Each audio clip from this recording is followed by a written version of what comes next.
joined by Dr. Nusbaum of the Back Clinics of Canada. First off, how are you today, Dr. Nusbaum? I'm actually great, Camila. It's a pleasure to be here. Thank you for inviting me. Of course. Well, we obviously want to chat with the members of the TLN family and reach out to those that have supported us, kind of check in with you, hear your stories. Can you give us, what's the latest update? What's the situation with your patients, with your clinics during the COVID-19 crisis? Well, it really changes from day to day, and some of the communications that we've received, including the request from Premier Ford to shut down all non-essential services, it seems apparently, according to the college that I belong to, that we are considered essential. And since in particular in Back Clinics of Canada, we deal with patients who have the most severe back pain and neck pain. These are people who need help. They can't really get it any other way. They're not going to be going to the emergency department, and nothing else seems to be working. So it seems that we are technically able to see patients. We are, at this particular moment, we're closed. We've been closed for about a week, and we're just determining when our formal reopening is going to be. Hopefully we'll have that information by the end of the day today. So that's kind of where we're at right now. Of course, and I guess that's great news for a lot of people back home. But let's talk about people that maybe have it a little less severe right now. Ironically, I was just talking about it today. Working from home, you're on your laptop, you're hunched over, and you start feeling pains in your back that you've never felt before. What are some tips that you have for everyone who's now in their home office and is going to start suffering? It's a great question, and the very problem that you're speaking about is because people are not used to being as sedentary as they are, sitting at a desk for long periods of time. So one of the simple things that everyone can do is take short, frequent breaks. And by that doesn't mean that you have to take a half an hour break, but literally every 5 or 10 minutes, you'd want to stand up, place your hands behind your back, arch your back backwards, and just gently turn your head side to side, up and down, sideways as so. And that'll help just to restore a little bit of mobility. That's a very simple thing that can go a very long way. These are for people who are trying to prevent from having back pain. And break up the day, have lots of water, and simple little things like that you can do, of course. And I guess that also applies to stress, because I know that back pain also can be caused by so much overwhelming stress that people have these days. If you had to have some quarantine advice to the viewers back home, how should we take these next few weeks where we don't know if we can even step outside our houses? Well, it's so funny. If we were to say social distancing 2 weeks ago, most people would say, what? Just about everybody in the world understands that we're supposed to be quarantined. That's ideal. It's not our routine, but it's become our new routine. And social distancing ourselves, staying away a minimum of 6 feet from people when we have to. And it's funny that you even asked me that question, because I'm still getting floods of calls every single day of people who are asking advice that I can give them. So I'm glad that we have this opportunity to speak about it. So we have to realize that the quarantine and the self-isolation is for the world's good. Whether you feel well or not is not the point. The fact is that we can't determine by ourselves that we're fine, therefore we can go out amongst the population. We're seeing the number of cases of COVID-19 coronavirus increasing exponentially. So this is the role that we get to play for making a huge difference in the health of Canadians. So the most important message that I can give Canadians and Torontonians watching is to get into a routine. We're not used to a routine. I have small children, and they're doing distance learning. That's the buzzword that everyone's hearing about. Thank goodness for iPads, because the teachers have set up these programs whereby they're able to learn on their iPads. But it's not enough just to have these classes. We tell our children that you have to wake up bright and early like you would every single morning, dress up as if you're going to school, no distractions, do your homework. And we want to get people in routines, because having routines is very important. Otherwise, we can get sluggish and we can start actually feeling depressed. The other thing that we can do, if we're otherwise healthy, do some aerobics every day, things that you've done in the past that you know that you can continue to do. And drink lots of water. That's very important. There are some suggestions you should stay away from cold water and room temperature water. I'm not 100% sure about that. We have to remember all of the basic recommendations that we've heard that we should be adopting immediately for improved hygiene, washing our hands with soap and water on a regular basis. If you must go out, it should really be the person who has to go out to do, whether it be the shopping or something that must be done, shouldn't be the whole family. There's no family outings anymore. Your family outing can be going to the backyard when it's warmer, you know? To the kitchen. Into the kitchen, sure. But remember, if you can, you should wear, if you can find gloves to wear, even your regular gloves. And if you're coughing, don't go out. And, you know, I've heard some people say that they're suffering with asthma and that's why they're coughing. We don't want to alarm people. So if you have asthma and you're coughing, probably better to have another family member go out on your behalf so that other people don't feel anxious about it. You know, another thing that is very, very important so that we don't get too stressed, even though I'm a back doctor, is to laugh. We have forgotten how important it is and the impact of laughter. So start watching comedies because it goes a long, long way.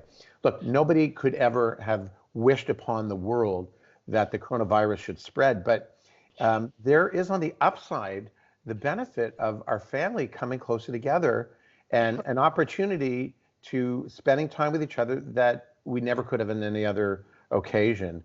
I recommend, because so many families are now reliant on devices for communication and distance learning, that we designate times that we put down all the technology, because it can become too distracting. And during that time, call these your holy hours where you don't talk about coronavirus and you don't talk about your neighbor down the street who's coughing. Just spend time to get to know your family again and focus on things that are important. And you'll find out that when we get to over to the other end, and we will, and we'll be better off at the end, we will find that this will have social ramifications that are wonderful for our families and our friends. Absolutely. And I like that you did mention those holy hours, because I think right now you turn on the news, you go on Twitter, and you are just bombarded with messages and with stress. So finding a way to kind of distance yourself from the news as well. Yeah. That's a new kind of social distancing, right? News distancing. You know, it's not even a joke. If we designate some time not to be distracted by the things that otherwise could make us anxious, because, you know, we could take the position and say there's nothing we can do about this. And that's really not true. We can actually create boundaries away from things that will otherwise distract us and do no good to us, to get us, anxious, and just chill with our family. And our family has been doing remarkably well. We have 3 small children, 15, 14, and 13.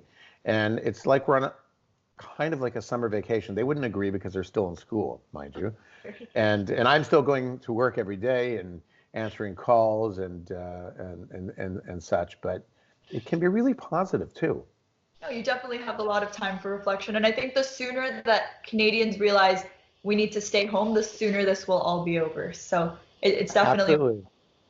Now, Camila, I just wanted to share one other thing with you, and I hope it's okay that I do this. We're also amidst the flu season.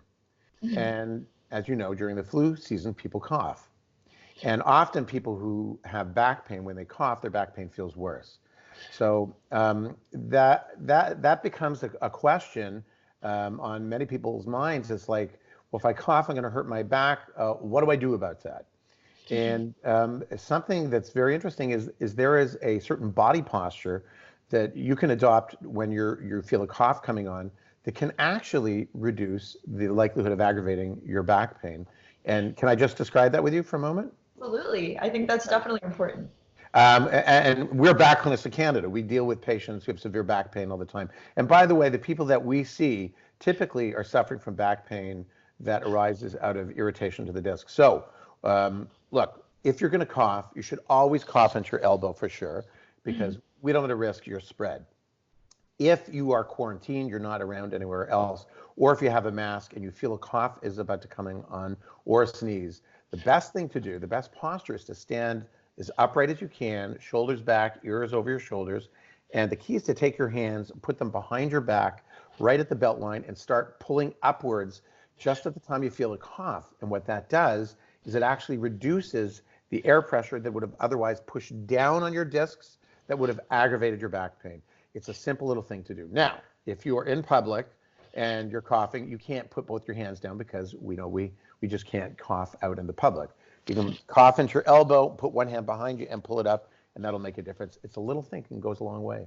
Of course, that's great advice. And you know what? People are going to look at you anyways when you cough in public, so you might as well make it worth their while, right? Exactly. Now, I want to talk to you about one other thing. We were chatting earlier this week, and you were mentioning, of course, that you were out helping the community, getting some groceries. And I think doing acts of kindness right now is so important. So can you just share that initiative with all of our viewers? Yeah, we want to make sure that the seniors that we know and that we're related to and that we care about, that are in our community, are not leaving their homes. It's not convenient, it's not fun, but we have to do everything in our power to prevent them from leaving their homes. So I recommend that everybody see anybody who might be quarantined in their home because maybe they have a cough, or maybe they just got back from a 2-week vacation, so they have to be quarantined. They shouldn't be leaving their homes.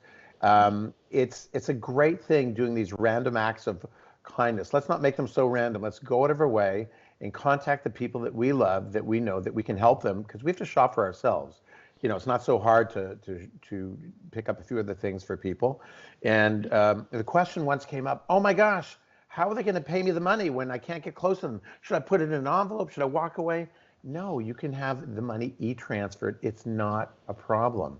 Let's all do that. And I have to say, it's been very rewarding. My children like the fact, and they say, oh, who's daddy going to be helping today? And I don't do it for that reason. I do it because anybody that I know that I care about would want to help out me if I was in need in this way. So I think this is a really nice thing that we can do to pull together as a community, to be kind to those who need our help. It's a small thing that goes a long way. Absolutely. No, and it's a great initiative. So I definitely want to invite all of our viewers as well that are watching this to participate. Reach out to your neighbors. If you're in a neighborhood and you don't know if they have children that can help them, it is so important. Now, Dr. Nusbaum, before we let you go, is there another message or something that you would like to share just as a goodbye message to the TLN viewers watching you at home? Yeah, just this is not all doom and gloom. Yes, there are very, very serious times. I want to emphasize, medically speaking, we know that we will get through this.